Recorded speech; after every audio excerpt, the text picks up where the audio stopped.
ओम शांति। ओम शांति। ओम शांति। 2-2-24 प्रातः मुरली। ओम शांति। बाप दादा मधुबन। मीठे बच्चे, ऊंच पद पाने के लिए बाप तुम्हें जो पढ़ाते हैं उसे ज्यों का त्यों धारण करो। सदा श्रीमत पर चलते रहो। प्रश्न है, कभी भी अफसोस न हो उसके लिए किस बात पर अच्छी तरह विचार करो। उत्तर है, हर एक आत्मा जो पार्ट बजा रही है वह ड्रामा में एक्यूरेट नूंधा हुआ है। यह अनादि और अविनाशी ड्रामा है। इस बात पर विचार करो तो कभी भी अफसोस नहीं हो सकता। अफसोस उन्हें होता जो ड्रामा के आदि मध्य अंत को रियलाइज नहीं करते हैं। तुम बच्चों को इस ड्रामा को ज्यों का त्यों साक्षी होकर देखना है। इसमें रोने रुसने की कोई बात नहीं। ओम शांति। रूहानी बाप बैठ रूहानी बच्चों को समझाते हैं कि आत्मा कितनी छोटी है, बहुत छोटी है, और छोटी सी आत्मा से शरीर कितना बड़ा देखने में आता है। छोटी आत्मा अलग हो जाती है तो फिर कुछ भी नहीं देख सकती। आत्मा के ऊपर विचार किया जाता है। इतनी छोटी बिंदी क्या क्या काम करती है। मैग्नीफाई ग्लास होते हैं, उनसे छोटे छोटे हीरो को देखा जाता है। कोई दाग आदि तो नहीं है। तो आत्मा भी कितनी छोटी है। कैसे मैग्नीफाई ग्लास है जिससे देखते हो, रहती कहाँ है, क्या कनेक्शन है। इन आँखों से कितना बड़ा धरती आसमान देखने में आता है। बिंदी निकल जाने से कुछ नहीं रहता। जैसे बिंदी बाप वैसे बिंदी आत्मा। इतनी छोटी आत्मा प्योर इम्प्योर बनती है। यह बहुत विचार करने की बातें हैं, दूसरा कोई नहीं जानते। आत्मा क्या है, परमात्मा क्या है। इतनी छोटी आत्मा शरीर में रह क्या क्या बनती है। बाबा कह रहे हैं, इतनी छोटी सी आत्मा शरीर में रह क्या क्या बनाती है, क्या क्या देखती है। उस आत्मा में सारा पार्ट भरा हुआ है 84 का। कैसे काम करती है, वंडर है। इतनी छोटी सी बिंदी में 84 जन्मों का पार्ट नूंदा हुआ है। एक शरीर छोड़ दूसरा लेती है। शरीर से आत्मा निकल गई तो शरीर मर गया। कितना बड़ा शरीर है और कितनी छोटी आत्मा है, यह भी बाबा ने बहुत बार समझाया है कि मनुष्यों को कैसे पता पड़े कि यह सृष्टि का चक्र हर 5000 वर्ष बाद फिरता है। फलाना मरा, यह कोई नई बात नहीं। उनकी आत्मा ने यह शरीर छोड़ दूसरा लिया। 5000 वर्ष पहले भी इस नाम रूप को इसी समय छोड़ा था। आत्मा जानती है हम एक शरीर छोड़ दूसरे में प्रवेश करती हूँ। अभी तुम शिव जयंती मनाते हो, दिखाते हो 5000 वर्ष पहले भी शिव जयंती मनाई थी। हर 5000 वर्ष बाद शिव जयंती जो हीरे तुल्य है मनाते ही आते हैं। यही बाबा कह रहे हैं, यह सही बातें हैं। विचार सागर मंथन करना होता है जो औरों को समझा सके। यह त्योहार होते हैं। तुम कहेंगे नई बात नहीं, हिस्ट्री रिपीट होती है। जो फिर 5000 वर्ष बाद जो भी पार्टधारी हैं वह अपना शरीर लेते हैं।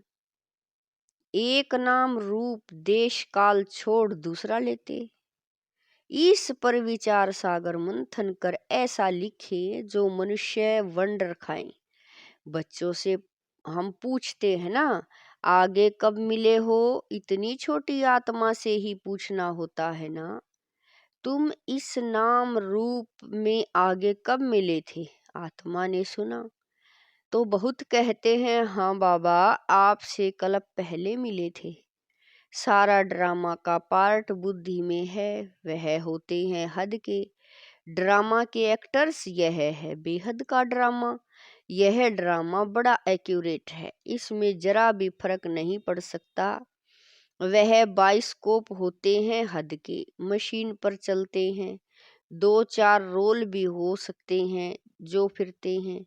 यह तो अनादि अविनाशी एक ही बेअद का ड्रामा है। इसमें कितनी छोटी आत्मा एक पार्ट बजाए फिर दूसरा ले बजाती है। 84 जन्मों का कितना बड़ा फिल्म रोल होगा। यह कुदरत है, कोई की बुद्धि में बैठेगा है तो रिगार्ड मिसल बड़ा वंडरफुल है। 84 लाख तो हो न सके, 84 का ही चक्कर है। इनकी पहचान कैसे दी जाए, अखबार वालों को भी समझाओ तो डालेंगे, मैगजीन में भी घड़ी घड़ी डाल सकते हैं। हम इस संगम के समय की ही बातें करते हैं।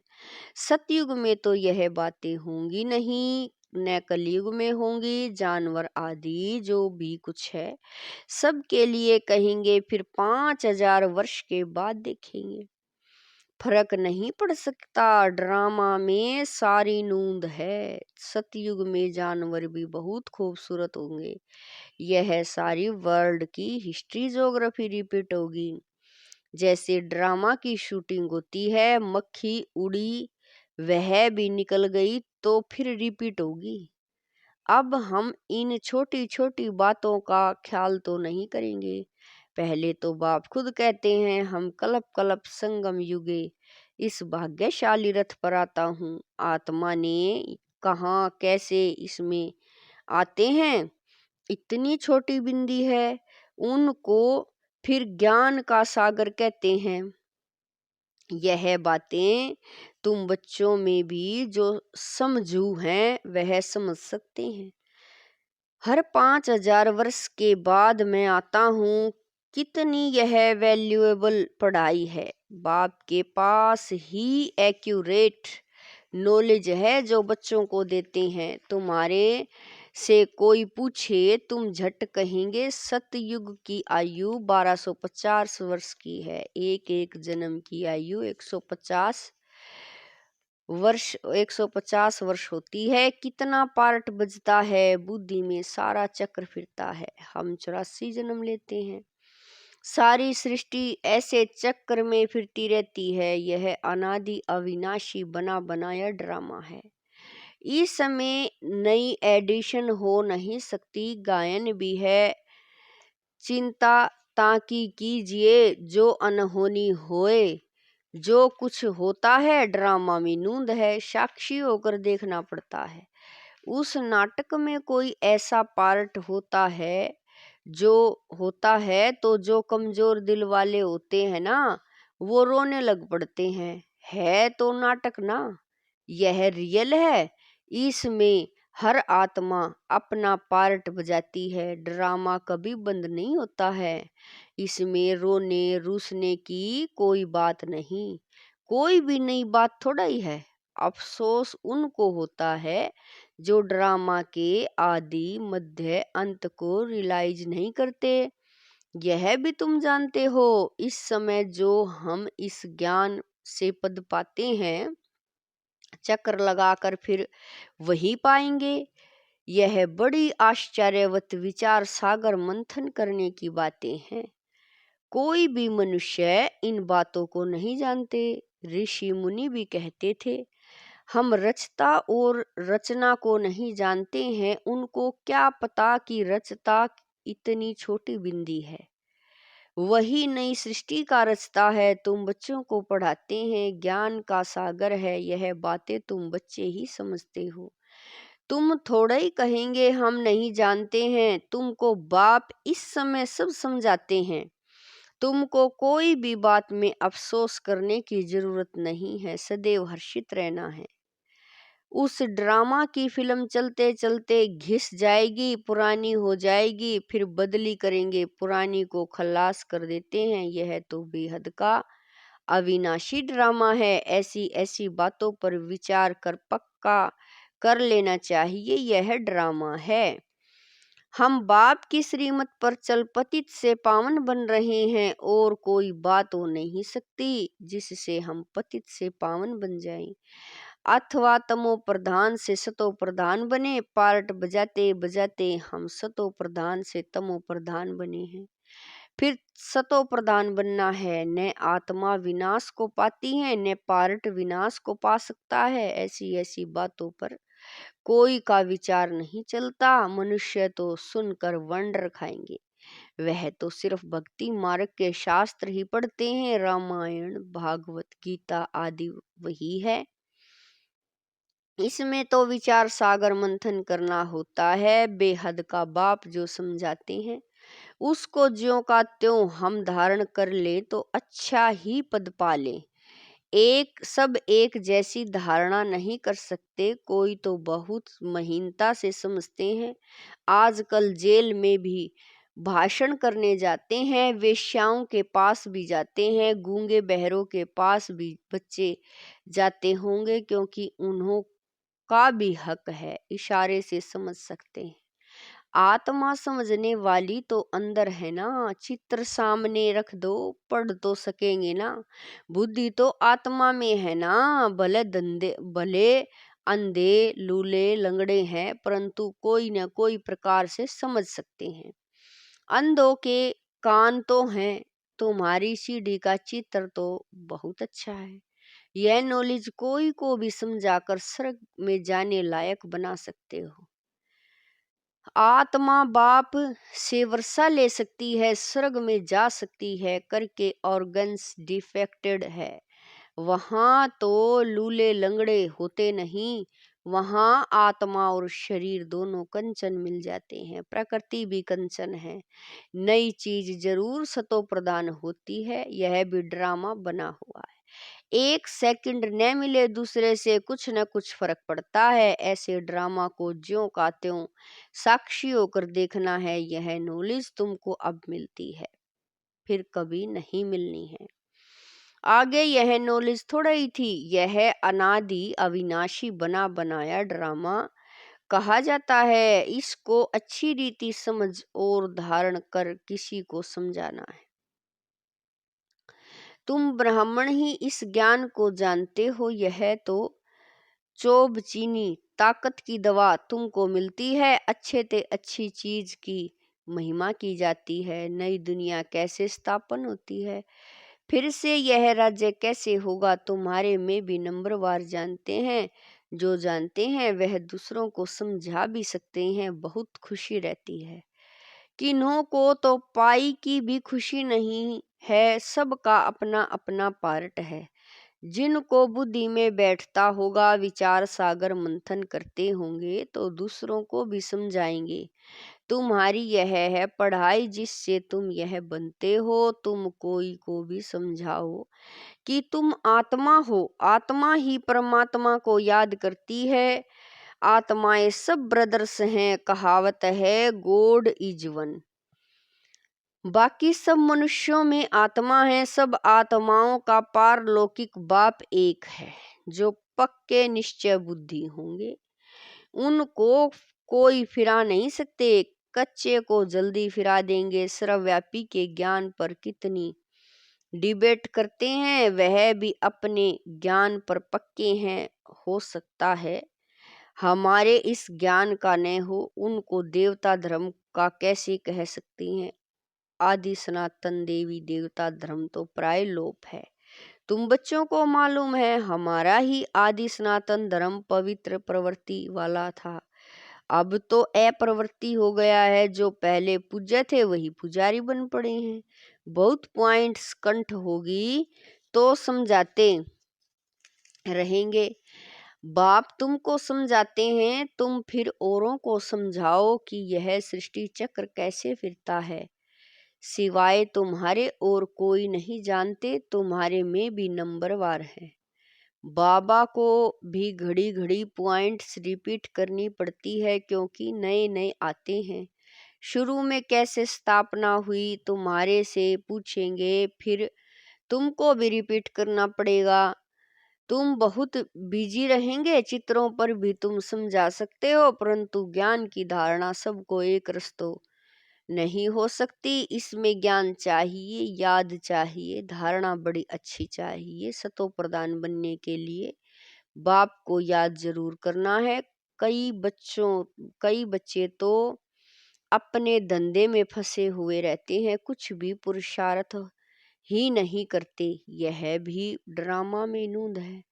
कल्प पहले जिन्होंने जितना पुरुषार्थ किया है उतना ही करेंगे। पिछाड़ी में तुमको एकदम भाई भाई होकर रहना है। नंगे आए हैं, नंगे जाना है। ऐसा न हो पिछाड़ी में कोई याद आ जाए। अभी तो कोई वापिस जा न सके। जब तक विनाश न हो स्वर्ग में कैसे जा सकेंगे। जरूर या तो सूक्ष्म वतन में जाएंगे या यहाँ ही जन्म लेंगे। बाकी जो कमी रही होगी उसका पुरुषार्थ करेंगे। वह भी बड़े हो तब समझ सकें। यह भी ड्रामा में सारी नूंद है। तुम्हारी एक रस अवस्था तो पिछाड़ी में ही होगी। ऐसे नहीं लिखने से सब याद हो सकता है। फिर लाइब्रेरीज आदि में इतनी किताबें क्यों होती हैं। डॉक्टर वकील लोग बहुत किताबें रखते हैं, स्टडी करते रहते हैं। वह मनुष्य मनुष्य के वकील बनते हैं। तुम आत्माएं आत्माओं के वकील बनते हो। आत्माएं आत्माओं को पढ़ाती हैं। वह है जिस्मानी पढ़ाई, यह है रूहानी पढ़ाई। इस रूहानी पढ़ाई से फिर 21 जन्म कभी भूल चूक नहीं होगी। माया के राज्य में बहुत भूल चूक होती रहती है, जिस कारण से सहन करना पड़ता है। जो पूरा नहीं पढ़ेंगे, कर्मातीत अवस्था को नहीं पाएंगे तो सहन करना ही पड़ेगा। फिर पद भी कम हो जाएगा। विचार सागर मंथन कर औरों को सुनाते रहेंगे, तब चिंतन चलेगा। बच्चे जानते हैं कल्प पहले भी ऐसे बाप आया था जिसकी शिव जयंती मनाई जाती है। लड़ाई आदि की तो कोई बात नहीं, वह सब है शास्त्रों की बातें। यह पढ़ाई है, आमदनी में खुशी होती है। जिनको लाख होते हैं उनको जास्ती खुशी होती है। कोई लखपति भी होते हैं, कोई कखपति भी होते हैं, अर्थात थोड़े पैसे वाले भी होते हैं। तो जिसके पास जितने ज्ञान रतन होंगे उतनी खुशी भी होगी। अच्छा, मीठे मीठे शकील दे बच्चों प्रति माता पिता बाप दादा का याद प्यार और गुड मॉर्निंग। रूहानी बाप की रूहानी बच्चों को नमस्ते। हम रूहानी बच्चों की रूहानी माता पिता बाप दादा को दिलवा जान शिकवा प्रेम से याद प्यार गुड मॉर्निंग नमस्ते। ओम शांति मेरे बाबा। लाख लाख शुक्रिया मेरे बाबा।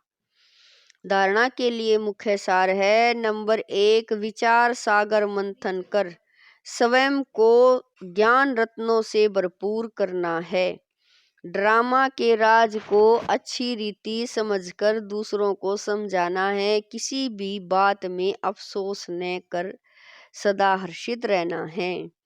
नंबर 2, अपनी अवस्था बहुत काल से एक रस बनानी है, ताकि पिछाड़ी में एक बाप के सिवाय दूसरा कोई भी याद न आए। अभ्यास करना है। हम भाई भाई हैं, अभी वापस जाते हैं। वरदान है, अलबेलेपन की लहर को विदाई दे। सदा उमंग उत्साह में रहने वाले समझदार आत्मा भवै। वरदान है, अलबेलेपन की लहर को विदाई दे। सदा उमंग उत्साह में रहने वाले समझदार आत्मा भवै।